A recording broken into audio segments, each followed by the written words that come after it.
Hey guys, and welcome back to another video. In this video, I'll be going through the Collingwood versus Sydney game in which Collingwood dismantled Sydney, and Sydney's, I guess, age is starting to show a little bit with Ramps and also Jake Lloyd, as well as just the injuries, but Collingwood were just clinical. Nick Daicos evaded a rather weak tag from James Jordon, and still side bottom and also Scotty Pendlebury are just aging really well comparative to the Swans boys. But anyway, let's just jump into this video. So as we can see here, Nick Daicos 136, 134. He was, just outstanding. 5 free kicks. The two behind probably made this so that he didn't go absolutely crazy. I think he's going to be priced around the 580k, and he's, with the run that he's got coming up now, given that he's just gotten through James Jordon, I fully expect him to go nuts for the next 6-7 weeks. And the guy that I was targeting for after Brisbane, but I think you can now go for Brisbane because, I was fully expecting a 70 or 80 game, but he's just gone through the James Jordon tag and really punished non-owners, I guess. And in hindsight, was it it was a good, I think, non-trade in this week, even though he got through the Sydney tag of Jordan.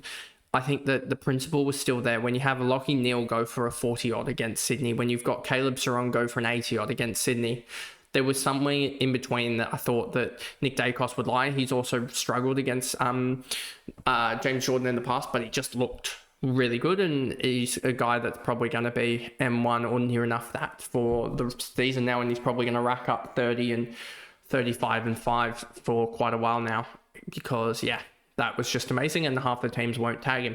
Still side bottom 106, 113. He looked great as well. 28 touches, 13 contested possessions.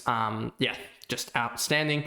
Darcy Cameron, it was a relatively even ruck contest from both Cameron and Grundy.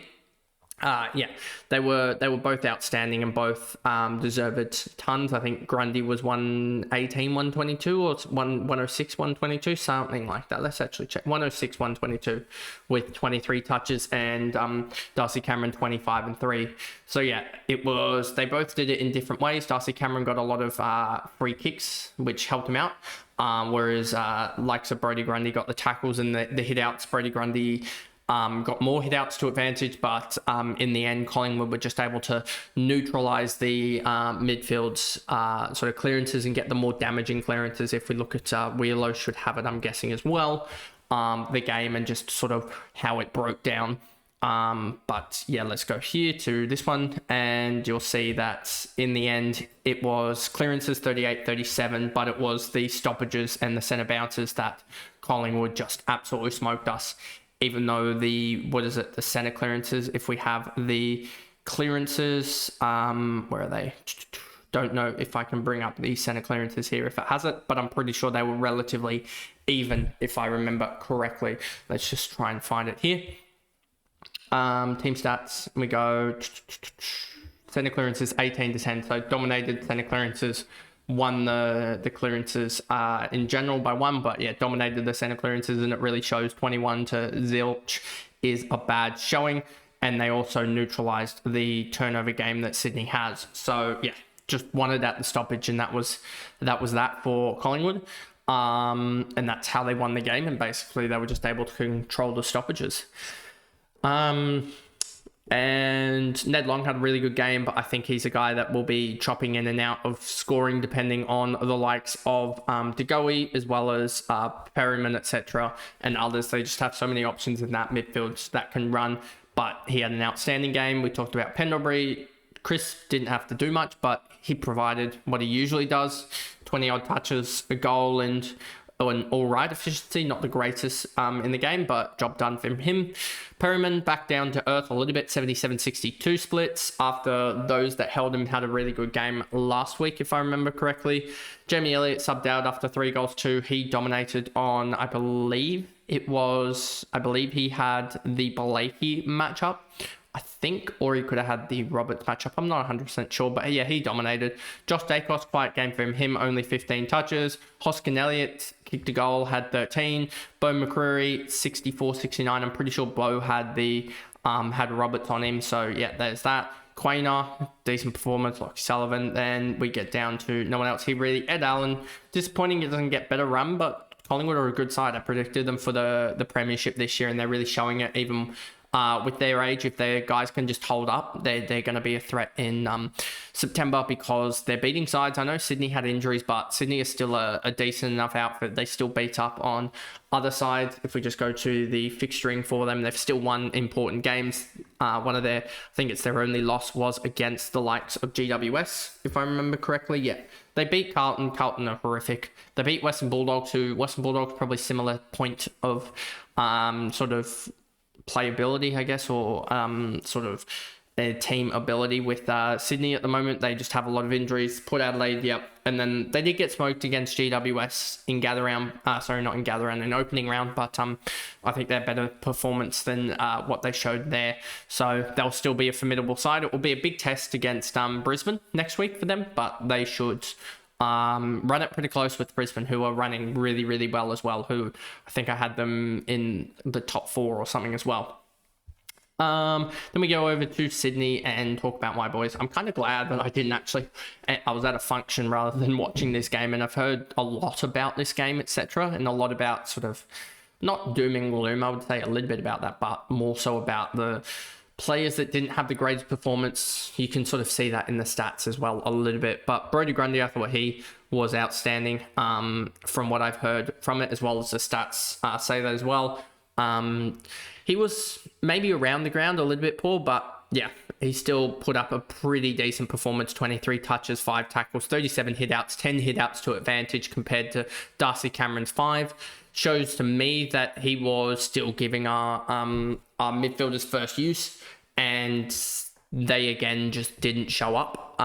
Even though you have Heaney, except for Heaney, seems to be a theme that Brodie Grundy wins the hit-outs to advantage against most ruckmen, giving our ruckmen first use, but then they don't see, giving our rovers first use, but then they don't seem to be able to use that, which is kind of a testament to not actually having a guy that's going to get you 30 touches a week. We don't have the Caleb Sarong that's going to do that. I know Isaac Heaney's on 28 touches here, but if you look at Isaac Heaney's numbers, for the last couple of years, and I know no one really averages 30 touches a game, but if you look at Isaac Heaney, his 16 and 17s this last couple of years, he's averaged 25 in 2024, and he averaged 22 so far in 2025.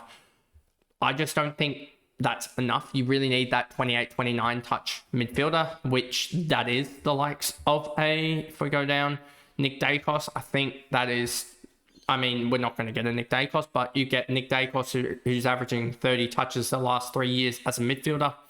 Look at Caleb Sarong. I mean, we can just look at the player stats here, 2025. Then we go to possessions. You got Tom Green, Zach Butters, Zach Merritt, Jack McRae, Noah Anderson, Libba, Oliver, Sheasel, Sarong. Wines is having a really good year. Rosie still 29 touches a game, just not impacting outside of that. Mostly non-contested possessions. Bailey Smith, Caldwell, Nick Daicos, Matt Crouch having an all right year, but still isn't really good for the way that Adelaide moved the ball. Raoul, Hewitt, Finn Callahan, and Dunkley. So any of these guys would be, I mean, they're top of the line guys. So that would be sort of what Sydney need at the moment, but they don't really have that ball winner. They've never really had that ball winner. And you can see here the Sydney's biggest ball winner for the year, if we actually go down further, is, I believe, Isaac Heaney, and then you've got Matty Robertson, Chad Warner down at 20.6. So you got Isaac Heaney not even in the top 50 for ball winners. You've got multiple, I think there's even 5 or 6 Collingwood players in before you get to Isaac Heaney, and that is the big struggle, is that Sydney have too many impact players at the moment, and no one's really standing up. No one's really putting their name on it and saying, I'm going to stand up regularly. I mean, you have Heaney, but even him, no one's standing up with enough disposals. I think if you look back, and we'll do this for Sydney, we'll look back at Sydney, we'll get rid of Collingwood as well from this. You'll have this game here. Let's just look at all these games and then look at Sydney's highest disposal winner, and I think you'll see a sort of similarity here. So in the first round, you had Matt Roberts at 26. Second round, you had Nick Blakey at 24. Round 3, you've got Chad Warner at 26. And then round 4, you've got, I think someone had a decent game. You've got Riley Bice at 26. So the highest disposal winner of the year is Heaney with 28 touches. And then 26, 26, 24, 25, etc. We haven't had a guy get 30 touches this year, and we are 5 games into the year. That's probably not the best sign.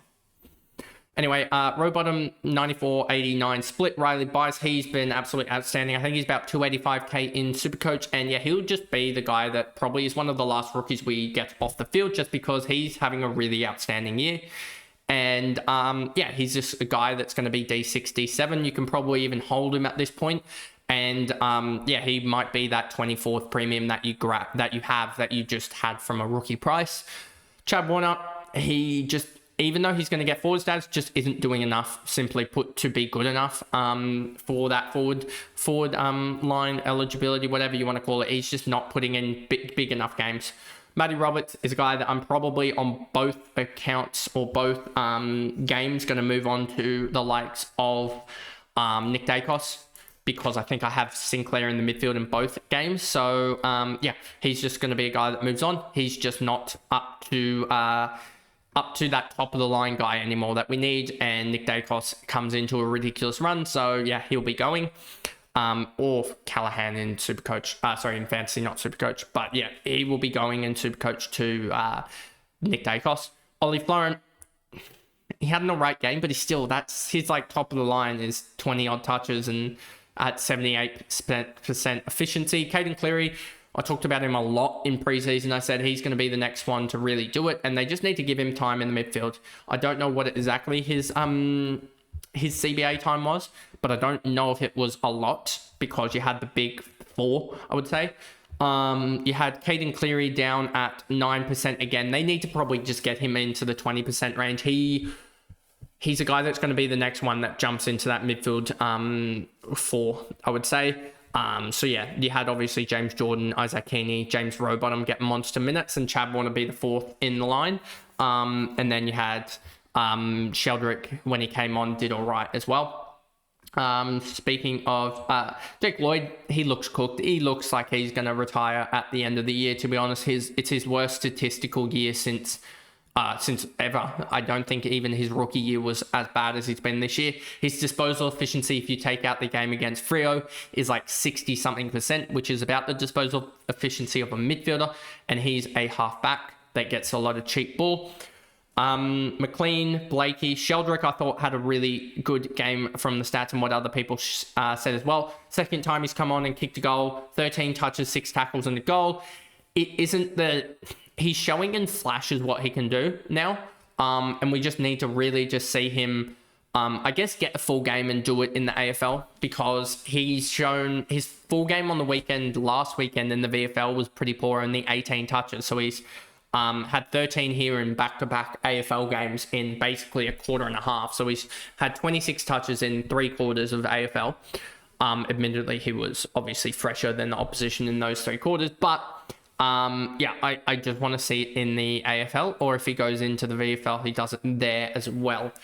Because he hasn't really been able to do that for the last little bit in the AFL. And this is really movement year for Gussie. Braden Campbell was all right. So was Corey Warner. They both did all right for their role alongside the likes of Caden Cleary in that sort of small forward role. Sam Wicks, it's not perfect, but he had a poor game. But when you take into context everything that's happened, he's moved down back as well. He's still learning the role. And yes, he got towed up by Bobby Hill, I think. But he's had 4 decent games and 1 poor game. So, yeah, I think he's a guy that will learn and he'll get better, but that was a poor game from him. Dane Rampy, he looked cooked as well. Just out of position. I think he had one of the smaller, I think he had the Elliott matchup or something. He got 2 or 3 kicked on him as well. Will Hayward, inaccurate this week, but, I mean, he got the opportunities, just need to take them, but they weren't going to make an influence on the game, if I remember correctly. Tom Hanley, he looks all right. Pretty good for what he can produce, but he's just not going to get enough opportunities as a small forward to really impact or be SuperCoach relevant. McCartan, James Jordon had a stinker. He just couldn't get near Daicos, which probably just shows how quality Daicos was. Peter Adams, yeah, he at least hit the scoreboard with a behind this week. But yeah, he just isn't gonna be. He's sort of that serviceable backup ruckman, and just shows the injuries that Sydney have that he's had to play, I guess. So yeah, and then Hamling, it's all right, and then Joel Amati down with hamstrings. That means that McDonald is probably going to come straight back in. If not, then you see a Will Edwards or a Paddy Snell play. That could be interesting. So, or you have a Buller play if McDonald isn't ready, etc. So we'll see what they go with, but you could see another debut or season debut, I guess, for Sydney next week. Sydney will also have, they'll have Melican coming back, which will mean that Melican comes back anyway. Just to whether they go with McDonald over Laddams there. To be honest, that could be an all right play if McDonald gets up. But yeah, I think Sydney will they'll also have McInerney come back and Cunningham come back. So you may see a Corey Warner or a Braden Campbell or a Angus Sheldrick get dropped, but it realistically should be a Jake Lloyd that gets put into the twos for a little bit, just to regain form, because he could rack it up in the twos there and gain some confidence back. But anyway, that is the video there. If you guys did enjoy it, remember to like and subscribe, turn the notification bell on so you know when I upload. If you are listening on Spotify, give me a follow and a rating over there, and I'll see you guys back for another video soon. Bye guys.